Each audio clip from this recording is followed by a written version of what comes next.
This episode has been brought to you by Manscaped. The new Lawnmower 5.0 Ultra is every man's cheat code to look good, feel good, and turn the page on confidence this year. Go to manscaped.com, use the code GULCH20 for 20% off plus free shipping today. This week on the Heart of the Gulch YouTube show, we sit down musician/songwriter Jaid Joice. In our Walk the Line episode, Jade gives an outstanding performance of her song, Vagabond. Let's check out the episode.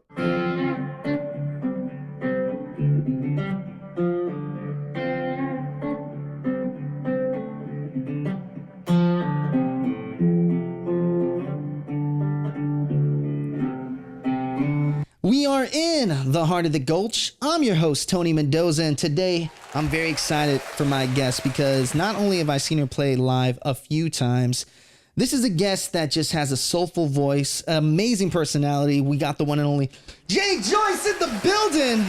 Woo! What up? How you doing? Good. How are you? Man, I'm just trying to be as soulful as you. Let's put it that way. I love that. More soul will never hurt. So. Well, first of all, what's your week been like? It's been a busy 2025 for you. It has. It's been great. My week has been great. I've just been working and songwriting, trying to get all the things done, all the things rolling, but it's been good. You know, I think about all the upcoming releases you got. We'll plug them in a minute, but what was it like to fully go head first these past couple of years, going straight into music? Because from watching you live, I know you've been messing with music for a long time by the way you play. Yeah, so I've been doing music pretty much my whole life since I could remember, playing in bars and anywhere since I was about 10. So coming to Nashville, because I've been here for 2 years now, it was never really a surprise, I guess. It was always something I knew was going to happen in my family. But it's been great, and it's been a lot in these past 2 years, but I've been very blessed. It's a good thing. How have you been able to be so on top of it lately? Because I think about all the writers' rounds I've seen you in. You played now Whiskey Jam twice, is it? That's right. 2 times. And it's been every single time, every time I see you play out there. You may not see me play because I like to scout. Man, it's just been getting better and better. So how have you had the energy to play so many songwriters' rounds? If I was not playing shows, I would be playing in my room by myself. So for me, it's not the matter of playing out and it being a lot for me. It's just either way, I'm going to be singing and playing. So it's just a matter of where, I guess. And yeah, it's been great. And I can't say I've done it all alone. I've been really blessed to build a team over these past couple years, and that has helped a lot as well. So. Well, we got the team in the building, that's for sure. Yes. So. Woo. Now, I will say that songwriters, they're very fascinating to me because a lot of times, especially when you're not in Nashville, a lot of people are making music in their bedroom by themselves, finding a way to play the guitar and everything. Now, transfer that to Nashville, where you're in a room filled with sometimes 5 different co-writers.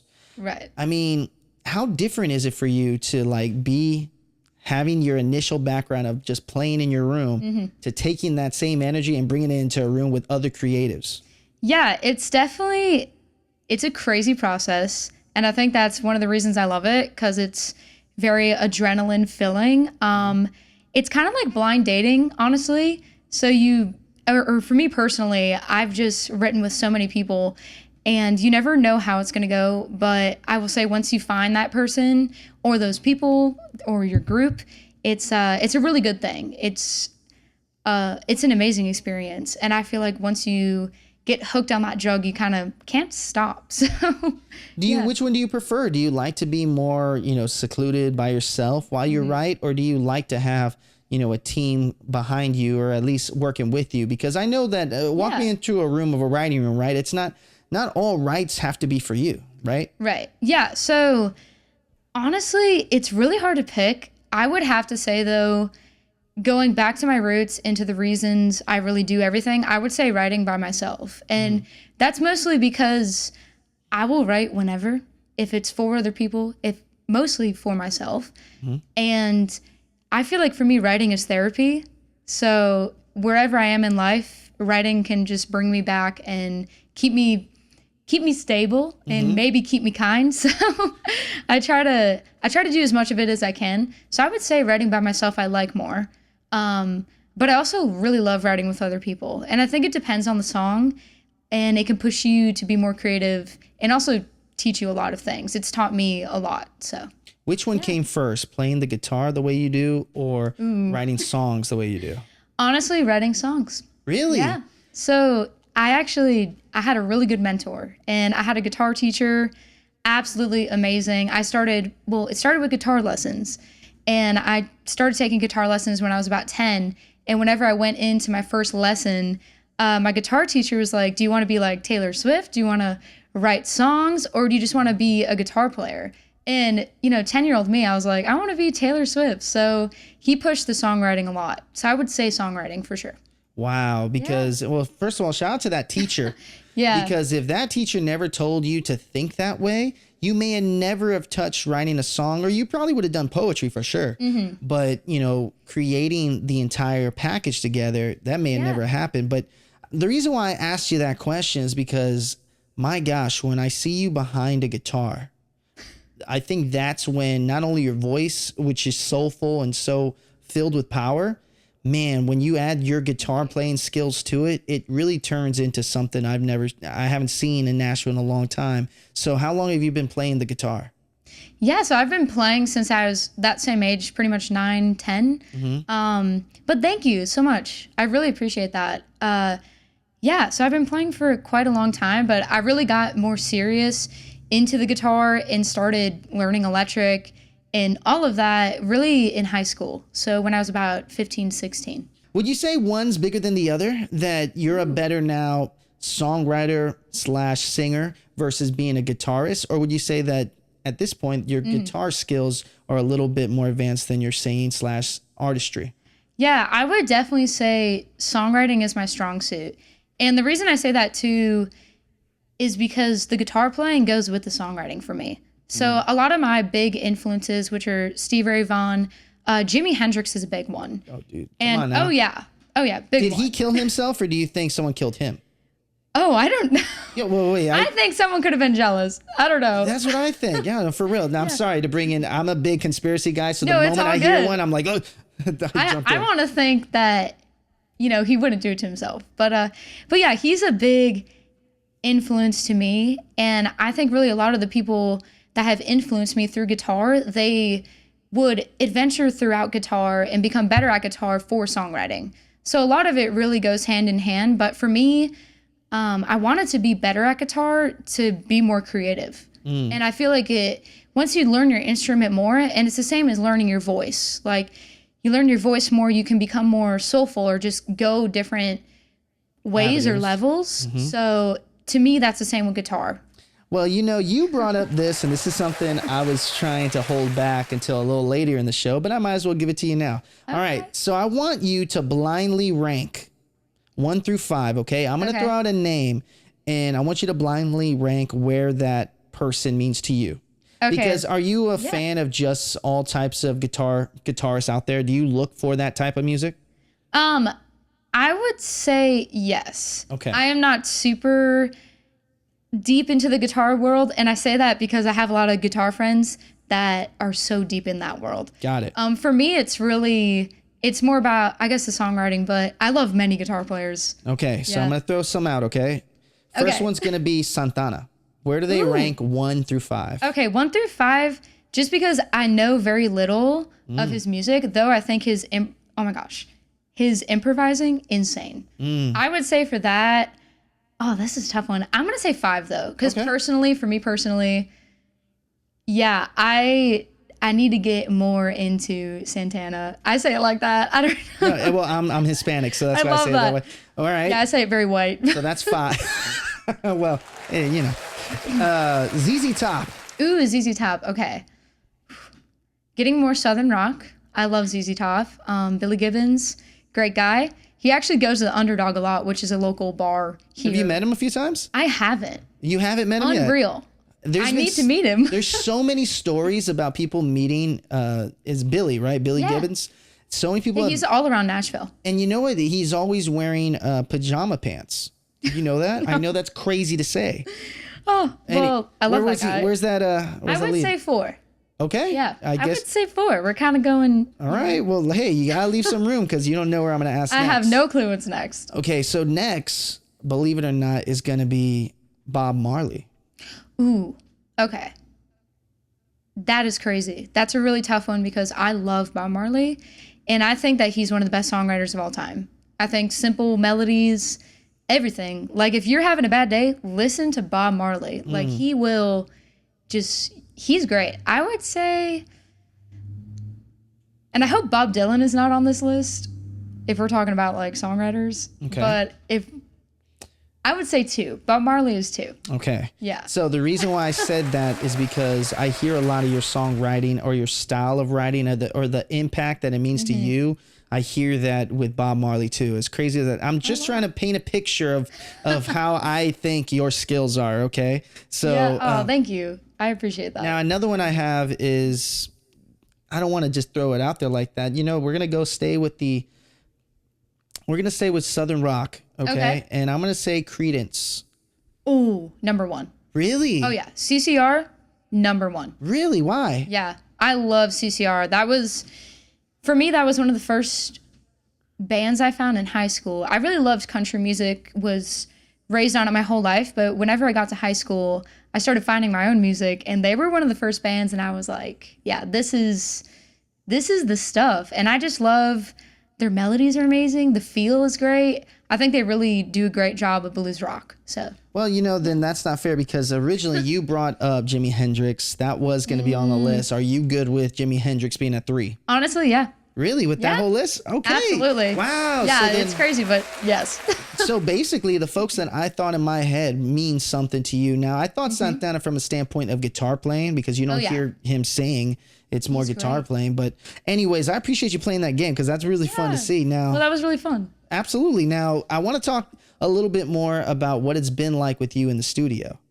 So unlike all these different environments you play at, right? Whether it's going to be a songwriter's round or being by yourself or doing writes, the studio is a whole nother world within itself. How have you enjoyed the studio and the song making process? Yeah, I would say the studio is probably my favorite part. Besides playing live, it would be playing live shows, studio.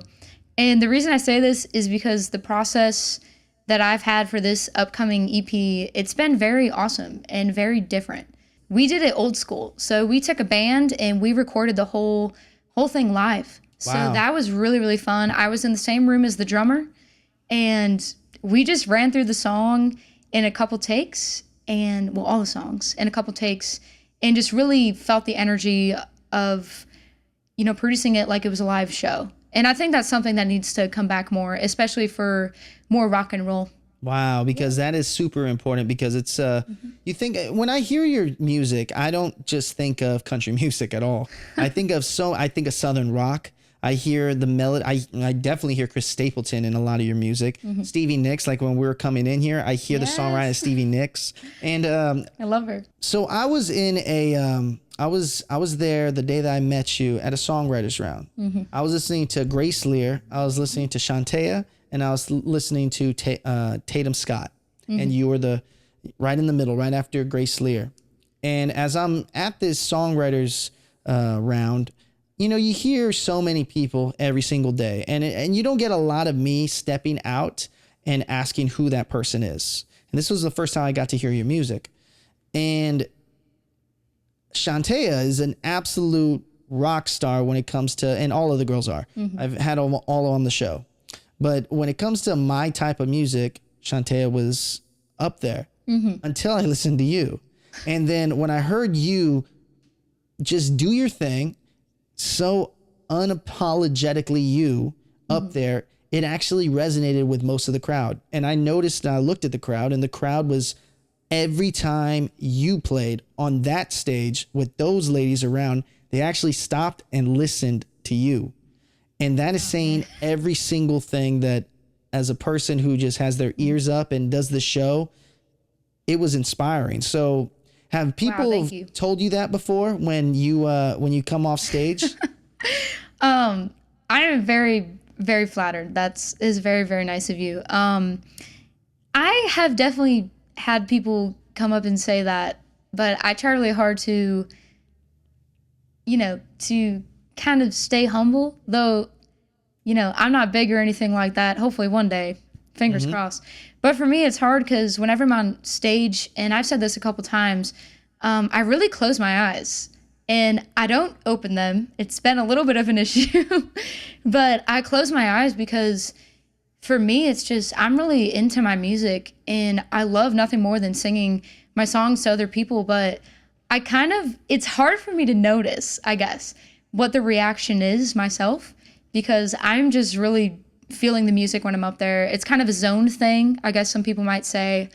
But also, I am always just really trying to get better and better. So for me, it's, I guess it's a thing with myself that I close my eyes and I really try to focus on the song and just try to do the best I can. But I don't really notice much of reactions just because I'm really into it, I guess. Yeah, and I would say the same thing. Actually, when you close your eyes, when you perform, I actually think that you're at first, I don't know if you're introverted or extroverted, but I could tell when you were performing, I almost thought you were introverted because the way that you're, that as you were closing your eyes, you were lost in your own zone. But by doing that, it's something special that a lot of musicians don't have the ability to, when they get into that zone of closing their eyes and stop thinking about the team that's around them and the people that are watching. It just resonates with so many people because it's like you're transferring your powers into the room, and that's why the room stopped. I know you didn't see it. Yeah. Now I know you didn't see it. For sure. But I was paying attention to it. But I appreciate it. Well, I appreciate that. I appreciate it a lot. Well, you know what? I would appreciate if we take a pause in this episode, thank the sponsors of this episode, and we'll be right back with Jade after this. This episode has been brought to you by Manscaped. The new Lawnmower 5.0 Ultra is every man's cheat code to look good, feel good, and turn the page on confidence this year. Go to manscaped.com, use the code GULCH20 for 20% off plus free shipping today. Coming to Nashville and getting to meet such amazing people, and was it hard to find your community at first? Honestly, I'm very blessed because I've been coming to Nashville since I was about 13. So I was kind of building a community with all these people I've met. And honestly, I had pretty good luck coming here. And I moved in with my best friend and she showed me around and it's been really great. So I don't have many complaints. I think it's really important to keep your circle tight and just try to keep real people in your circle that care about you. So have you, I don't know this, but have you done Broadway yet, or do you stick to Songwriters Round and just being a musician working on music? Yeah, so I have not done Broadway, but I have so much respect for people that do. It's truly a hustle, and a lot of my friends do it. Most of my band does Broadway, and it's really just, it's their way of making a living, and it is not an easy way. So, well, lots of respect. I say that to say that, like, your music and what your ability to do could go to Broadway if you wanted to. But the thing is, I find it interesting that you chose not to take that route. You went a different route. And was that because you wanted to focus more on your own personal music than versus, working every day, those 4-hour shifts? Or what caused you to be more into the songwriting community? Yeah, for sure. For me, I want to be really careful with my voice. So I think as a singer, it's dangerous to be singing that much. So I've always been very careful with my voice. And so that's definitely steered me away. And definitely just trying to focus as much as I can on songwriting. So, and just, making my money how I can make my money while keeping music special and keeping my creativeness as full as it can be. So, one thing I've learned about being a creative and trying to make a life out of creative, money takes a while before you get to it. Yeah. So you get to have fun with what you're able to do. So this is a random question, but a fun question. What's your favorite, not very expensive food to make at the house? Oh, wow. Like, let's say I love that question. Yeah, when you don't have that much money, but you can eat this every single day for the rest of your days. What is that? What's that meal? I love that because that's the story of my life. I never buy any expensive meal, and I'm not a good cook at all. And I love that because I think, and all of my friends would definitely say this about me. It's two things, and this is a little weird, but don't hate it till you try it. Smoked sausage and ramen noodles together, it's gourmet, okay? It's gourmet. And then we've got spaghetti. But you have to put, and listen, you got to put cream cheese in the spaghetti sauce. Yes. You heard it here first. A whole thing of cream cheese. And it is so good. And you can eat it all the time, right? That's the vibes. Can heat it up. It's very nice. That's the thing about being a creative and trying to make a world with your creativity, right? Is that some days fluctuate, some months fluctuate. Right. And it's challenging. And, sometimes if you're not allowing yourself to, work as hard as you possibly can, you will give up. So I'm asking you this question because there are days that we don't feel like we can do what we're doing. Yeah. And it's even worse for you because you have to make a song. You have to be creative. I can just stop filming. You are still going through so many things. So what keeps you motivated to continue to bring that energy when you hit the stage or make songs? Yeah. So it's definitely a very long road, especially for a heavy heart. And I think very deeply about everything. It's definitely hard, especially living in Nashville, because most of us have to work a lot. And, it's hard, especially when you're creative and you don't have the means to get out or kind of chase the sun because you've got to make your money and kind of stay still. But for me, what keeps me inspired is honestly other people, other musicians, and music in general. But I had someone tell me this, and this stuck with me pretty much throughout my whole life, and it's write about a heart that's broke, but don't give up. So even through the struggles, and honestly, the struggles are the best things to write about. So through the struggles, you just have to write about it. So to me, that's the most inspiring thing, is to write about literally everything and anything. Well, you said some of your favorite things to do would be, playing in front of others and also writing songs. But tell me, as a musician, what's your least favorite thing to do, but you have to do it to be successful in music? Yeah, so it's something I'm learning to like more. So I'm not going to hate on it at all. But I think now in today's world, especially as a creative, if you want to be known and if you want to, try to make a living off of it, you got to be really good at marketing and you got to be good with social media. I would say that's not my strong suit, and it's something I want to get better at. So definitely want to take that head on more throughout this releasing process. But it's definitely, I don't know if it's what I was made for. I was made to create, not necessarily post TikToks, but we will get there. Okay. Well, hey, you got to work your way to it, right? Yeah, you can't just be amazing at everything. But you know what? Have you realized though that a word of mouth travels extremely quickly in Nashville? Because sure, both of us may not have a large following whatsoever, but we have gone to meet amazing people because of that output that we've done. I think when you're a musician like yourself and when you're a creative like myself, I feel like I'm in the right space. I don't feel like I'm doing anything crazy. I may be broke as hell sometimes, but I'm never worried because I know I'm doing what I'm supposed to be doing.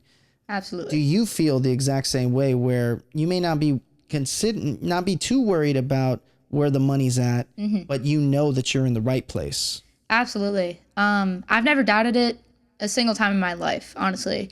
And I kind of look at it, for me with music, I think it haunts me in a good way. Like I can't get away from it, honestly. And I felt like that my whole life. It's definitely, the passion for it is definitely a gift from God. And I believe that every single day. And for me, I think Nashville is definitely the right place, just purely because of the fact that I'm around other musicians. And there's nothing more inspiring than being around other creatives that are hustling just as much as you, if not more. And that alone pushes me. So it's a good place to be. Yeah, because I think about like I was saying just a second ago, right? Is you may not have 100,000 followers yet, but I think everybody in this town quickly realized your talents. And I know, like I said, I'm just glazing today. It's all right. But the thing is, though, keep it coming. No, yeah, right. The thing is, though, is that if you caught my attention, who does this every day and talk to musicians and hear music in this house every single day, for there to be someone that pops out of the weeds of everyone else, that's like gold. I mean, it's absolutely incredible. So, but have you noticed that there's been a slow progression to people reaching out to you and realizing your talents? Yeah, honestly, yes. And I'm very blessed about it. Definitely a little bit of hard work paying off, but I'm also ready for the very long road. I think it's kind of a never-ending road, like we kind of talked about. But yeah, even just being in Nashville, it's been the best place to connect. And I've definitely, in person, have met so many people that I really never thought I would meet now. And I'm really excited to see what'll happen, from now on. Well, you talked about what's going to happen. Well, we know what's going to happen. You're going to be releasing some music. Yes. Now, let's talk about some music because I got Know Who You Are.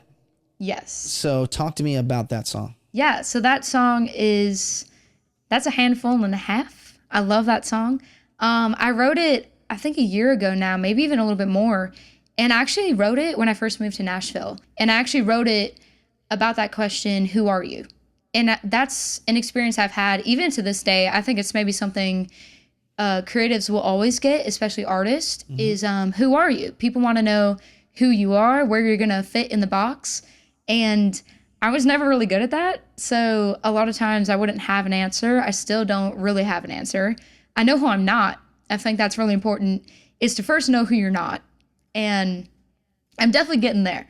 So know who you are is knowing who you're not, but also being all right with not knowing who you are. But for me, I think the big thing was really when I was younger, because I was brought into the business when I was like 12 when I first started coming to Nashville.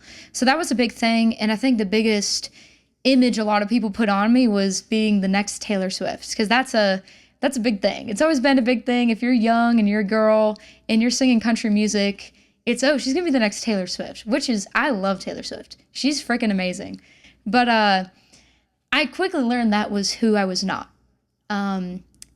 Growing up and just evolving throughout music, especially doing it at a young age, that was a really big thing for me, was learning that I liked more than just country music or that kind of country. And then learning I liked rock and roll and all these different genres and these different writers. And I think it, would kind of shock the people I was working with a little bit. But it's that whole thing of learning who you're not. And it's really important to trust yourself. And if you like something, you have to go for it. So. Well, you talked about loving rock and roll. When I hear your sound, it's very much teetering to that rock aspect, right? But then you have the songwriting, which in my opinion gives you the country, but then you have the vocal progression and the melodies that you do that remind me kind of like a Chris Stapleton song. So and Chris Stapleton is actually a great example of that, because Chris Stapleton is very much a soulful Southern rock with some country, but not too much. So, I mean, have you noticed that as you're going through this project, making these songs, that did you kind of hit every piece of you that you wanted to show out to the world? Yeah, absolutely. I think this project, and you'll see through every song is different. It's a little bit different, but it's intertwined at the same time. And I think that's because it's all me and it's authentic to me, whether it's this classic part of me or this rock and roll part of me. And yeah, it really does hit every corner of my heart. And I can't wait for what's coming up next too, because the older I get and the more I learn and the more I evolve, so will my music. So how many songs didn't make the project? Didn't? Yeah, that didn't. Ooh.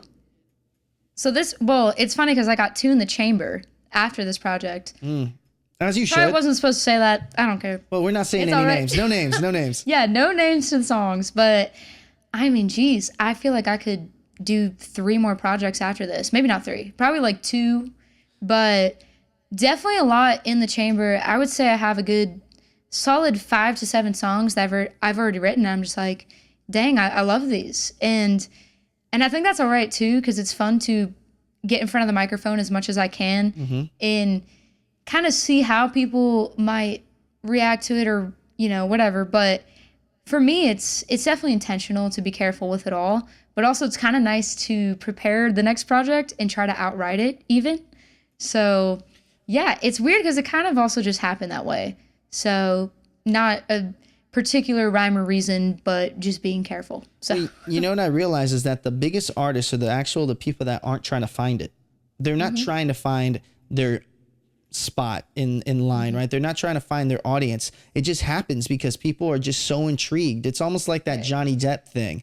I love Johnny Depp. I don't know very much about Johnny Depp, but me neither. I want to get to know Johnny Depp just because of that intriguing aspect. When I saw you on the stage, it was more than intriguing. You had the skills, but I was so intrigued to know what else was there. And to find very little out there, it made it even more excited for this interview. And I had a lot of interviews today.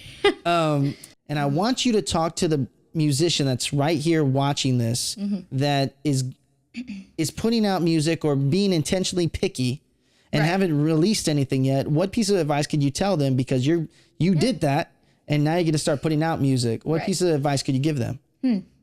My best piece of advice, I would say trends are the most dangerous thing if you want to be really doing what you love. And I think, if anything, you need to chase a good song, but instead of that, chase a song that means a lot to you. Because truthfully, I've already sang these songs probably hundreds of times, and I'll be singing them a million more times. And as musicians, we'll be singing them a million more times if that's what we really want to do. So, instead of looking at it as the song that could be the song of the summer, look at it as, oh my gosh, this could be the song of my life. So, and that's setting up your future of touring and really doing what you love. You want to be singing what you love. And also, you're putting yourself out there. You're not just putting a song out there. You're putting a piece of yourself out there. And if your intentions are to relate with other people and to help other people, I think that piece of yourself is very important. So, yeah, absolutely. Don't just put something out unless, it might be really good. If it's really good, heck yeah, do it. If you really love it. But definitely, don't follow the trends. Just follow yourself and what you love. I think that's so important. Well, I love it. That was very important what you said. Now, I have a fun game. It's a spin the wheel game. We're going to do 2 of those spin the wheels, and then I'll leave you my last 2 questions. And then I saw that you brought a guitar in here. I did. So I'm excited to see what we play. Accidentally. Oh, yeah, accidentally. We'll be right back after this. Oh, I didn't see you guys there. Hey, if you're enjoying the content that we provide, please consider subscribing to our Heart of the Gulch YouTube show. Hit the subscribe button that's right in front of you, or hit the Heart of the Gulch logo over here in the corner. And of course, like magic, hit the recommended subscribe button that's over here in the banner. We would love to have you guys here at the Heart of the Gulch YouTube channel. And let's get you back onto that interview right now. So prior to us going back on right here, we were talking about building in the shadows. Yeah. Now, unless you're, Bruce Wayne and Batman, that could be building in the shadows too. But as we were talking about earlier, is that like everyone knows who you are already in the inner circles of Nashville. People already have seen you. You're already making waves there. And now it comes down to these interviews that you do, where it's our job as interviewers to allow your friends and your family and everyone know the deeper side of you. So what's it been like to build in the darkness and kind of take your time with everything you've been picking? Yeah, building in the shadows, which I'm probably going to write that. That could be a freaking song right there. It's definitely not easy. And I think that's okay because it builds a lot of grit. You have to have tough skin if you're going to be an artist or any kind of artist. Actually, with life, you need tough skin. But especially if you're going to try to make money off of music, because it's pretty much impossible. But it's all right. I'll do it anyway. I love it. And yeah, it's not easy, but I think it's really nice to have that time, though, to create. Because I think a lot of times people jump the gun and, they get to be doing the real thing, and they're on tour, and they're doing interviews like this every day, which is awesome. And they're doing all these things, but they kind of lose the creativeness or the time to sit down and be creative. And even when I get the chance to finally shoot the gun and do all those things, I think it's really important to sit down and just build in the shadows. I think you should always do that. Take time to be creative, because that's the fuel. That's everything. So for me, it's been hard to be patient but it's definitely taught me a lot, and I'm very grateful that I've been patient. So I want you to grab that wheel real quick. This one? The wheel. Yeah. The circle, not the square. I want you to bring it, put it right here. Right here. And then I want you to spin it. Yeah. Let me put my glass down. There you go, the glassware. Can't really double task. Am I supposed to look at the wheel? Well, just spin and read what it is and then bring it back down so it's out of the shot. Let's okay. Go. Okay, so we got your most memorable hate comment on social media. Oh, that's crazy. You know, there's not a lot of me out there, so I haven't gotten a lot of hate. I think the biggest thing is, like, I grew up in a hunting family. It's like a long time ago, whenever it was deer season and I like posted the deer that I got, by the way, ate the whole thing. Like, we hunt in a very respectable way. Anyway, that got a lot of hate, so, which happens. But I would say, yeah, I've been pretty lucky, but honestly, I'm like ready for it because I feel like you start making it when you get the hate. Mm-hmm. So you're not really making it until you get the hate because you don't got enough people like watching you unless you get some hate comments. So, well, outside of this question, when I think of Nashville starts with an N, right? And I think that N actually means no. Because Nashville is the town of no's. You get rejected so much in this town. Yeah. So what's your most memorable, not yet, you're not ready for this moment? Has that happened to you yet in this town? And you don't have to, don't blast anybody. No. But I'm just saying, was it something when you got this no, did it drive you? Or did it make you want to switch up your approach? Or did you just keep going after it? Yeah, I think the biggest no's for me was actually when I was like 13, 14, I was being pitched to multiple record labels. Wow. And every one of them said no. Thank God. Because that was definitely, really thank God. That was meant to be. Because I wasn't making the music that I loved. And that's really important. And I've had a lot of no's. I've had a lot of people also just question me or, a lot of the question of, like I said earlier, where do you fit? Where do you see your music going? Kind of double-sorted things or maybe backlash comments. And I think a lot of musicians and true artists get that. Whenever you're doing something that's really creative, it can be hard for people to maybe understand it at first, but feel it for sure. But to understand something that doesn't have a label, it's definitely hard, especially in the industry. So lots of no's, but we love the no's. Because that is fuel. The nose is, honestly, it definitely keeps me going. So let's try another one. Let's go ahead and pick it up and put it right back in. All right. Spin the wheel. Oh. Dream collab, Dead or Alive? Oh, my gosh. And I'll make it easier for you. That's a good question. You pick one of each. Well, it's Led Zeppelin. Oh, well, okay. Well, to me, like... technically, that is dead, I would say. Yeah, because the music is not being made anymore. So I would say that's my dead, but they're not dead. I love them. I pray that I get to meet Robert Plant. That would be awesome. Anyway, Led Zeppelin, definitely. And then I would say Chris Stapleton. Yeah? I think, because I think with what I'm doing, he is very close to what I'm doing. Mm-hmm. Like the type of music... I would say what I'm going for is kind of in that genre. Mm-hmm. So I would say, Chris Stapleton. Out of all the colors in the rainbow or all the colors in a painting, what color would represent this EP? Oh my gosh. That's crazy. That's a hard question. Ooh. I would say like a red, but more like a sunset red. Like the type of red you see when the sun sets over the ocean and it's going to be a good day for the sailors. That kind of red. Just this adventurous, cloudy red. Wow, I love that. That was deep. It's true. And why I think red is a great color to represent your music is that red is a color that if you're driving a car, you always get pulled over in red. But the thing is, it's because it's standing out. It's red stands out. Red is in your face sometimes, but red, like you said, can also be a shady red where it's some of the most beautiful scenic things you could see. And it's love. It's both. It's literally love and anger. And literally anger and blood and hate. Not going to get that deep, but it's just, I think it says many things. It's a deep color and I love it. I love red. I got it literally on my arms and I love it. Well, that's a great answer for that.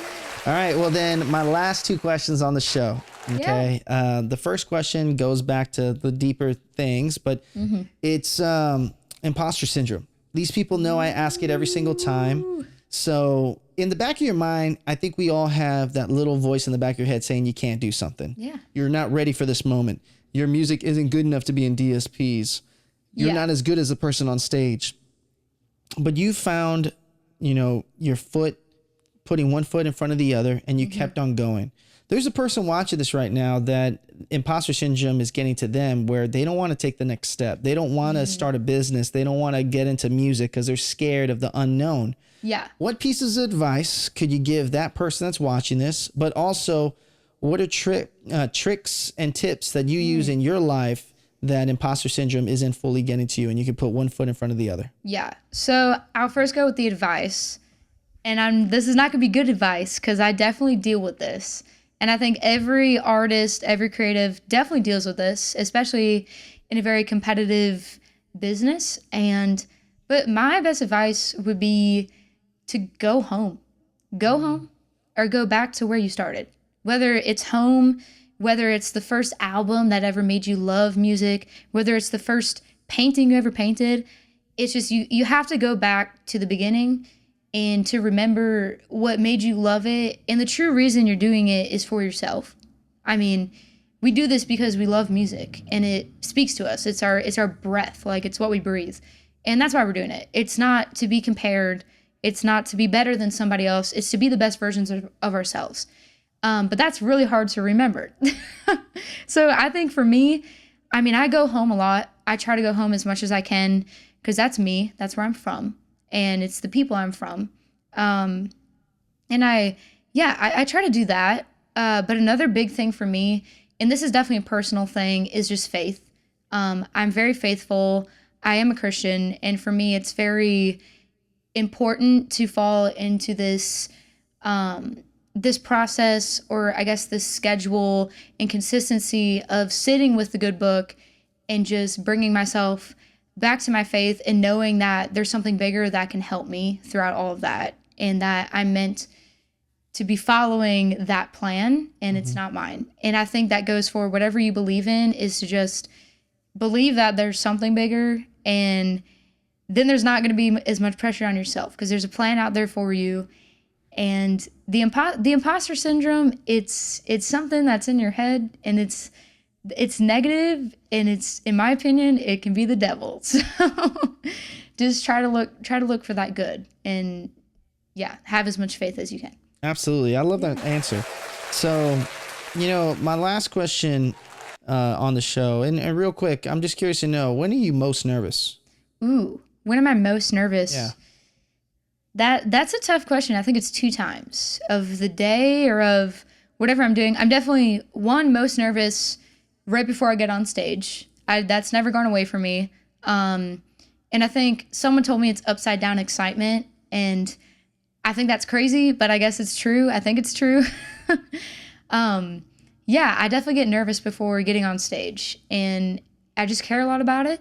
And I think it's all right. It's okay to get nervous. And then honestly, sometimes just at the end of the day or at the beginning of the day. So when I first get out of bed, it's like sometimes there's a lot coming at you, and that makes me nervous. So and I think it's just important to just relax and do the best you can, because everybody gets nervous. So Well, then my last question. We're filming this in kind of the top of the summer of 2025. This will be out towards the mid to late summer of 2025. Yeah. What are you looking forward to the rest of this year and the top of 2026?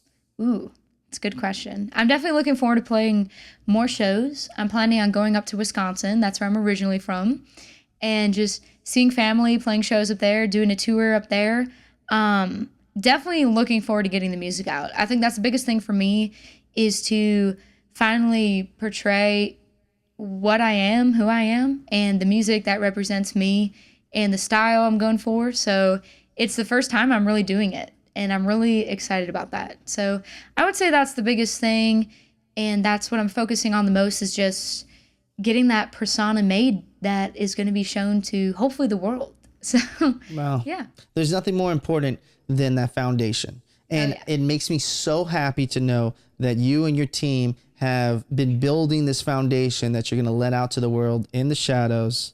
And that's what's going to be beautiful, because, you know, when you think about it, a house is never built overnight, and you one day look at that house that has foundation and it starts to look like a house. That's how I feel like your music's been. It's like, you know, you never realize that that house was built, but before you look, it's already been built. So the way we tee off your day in the life, which is going to be your performance, because I saw that there was a guitar here. Yes. You look straight in that camera right there. You say your name and you say, "This is how I walk the line," like the Johnny Cash song, I love "Walk that. the Line." Okay. So after the applause here, in 3, 2. My name is Jaid Joice, and this is how I walk the line.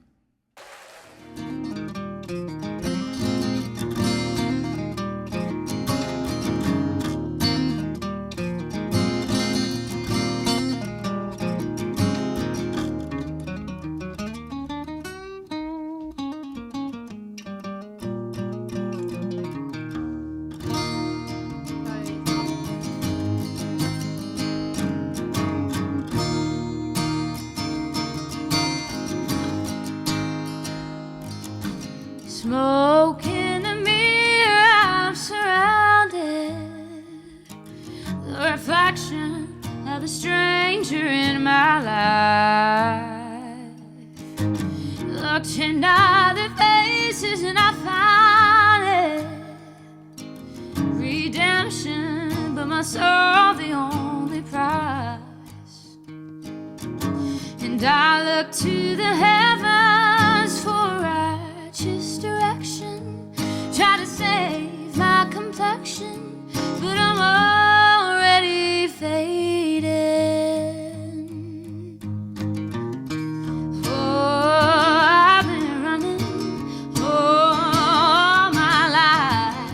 Oh, all this running makes the heavens seem farther and the devil seem kind. Oh, I've been running, all my life. Oh, all this running makes the heavens seem farther and the devil seem kind.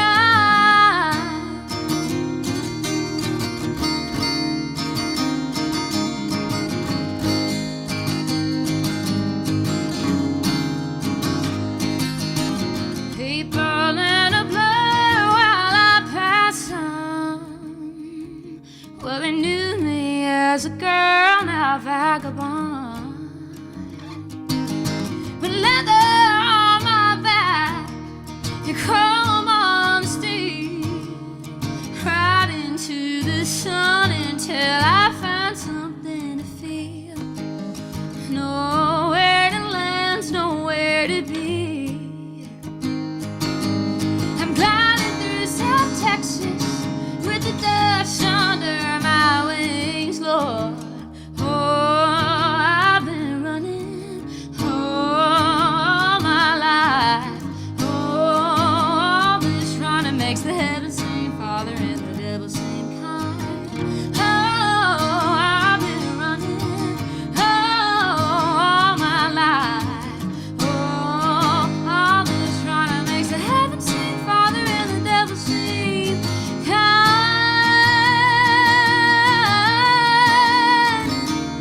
Oh, so kind. Well, can you pick me up? Can you pick me up? Can you pick me up? Can you pick me up? Can you save my soul? How will I know if you take the